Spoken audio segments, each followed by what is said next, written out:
It makes me scared that I could wake up one day and not go to sleep at the end of it because of people who are meant to protect you. There's other kids, you can clearly see that they're doing something wrong, but you just want to pick on me because I'm the vulnerable black kid here. I went for a phase where I actually hated my own colour. I didn't want to be it.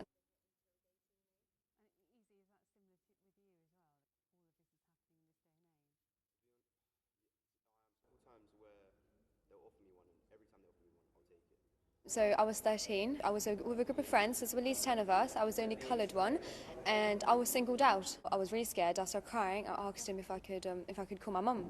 I was not allowed on my phone. They said, you look like you're up to no good, we need to search you for our reasons and our reasons only. 2 Ford Fiestas have come up to me, all jumped out of the car.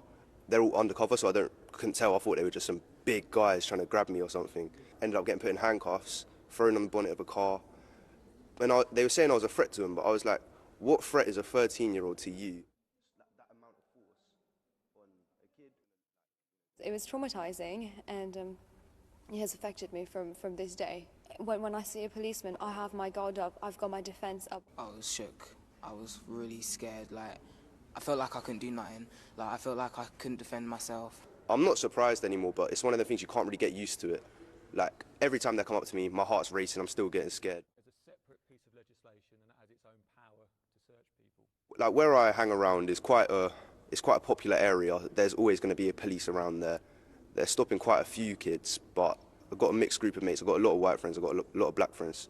My black friends all have a story of when they've been stopped. Not a single one of my white friends does. Times are not quick enough, or for whatever reason are not necessary, and explain the reasons to you. Don't just take it as face value. After a stop and search, they are supposed to be offered a form, and that form is supposed to tell them about the officer, the grounds on which they were stopped and searched, and if for any reason they felt that the process was not fair, then they've got the details to be able to then put in a formal complaint.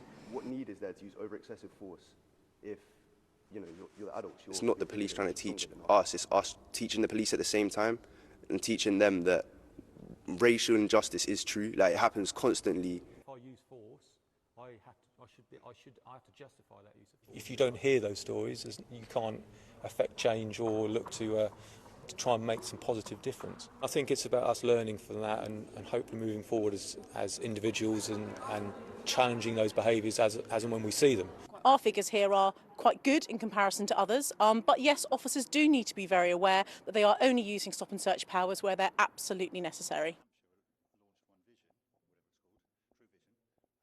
With kids our age, we don't talk about it enough. Like, our different stories, encounters we've had before. We need to actually speak out to teachers, parents, anyone you can really about anything that you've experienced yourself.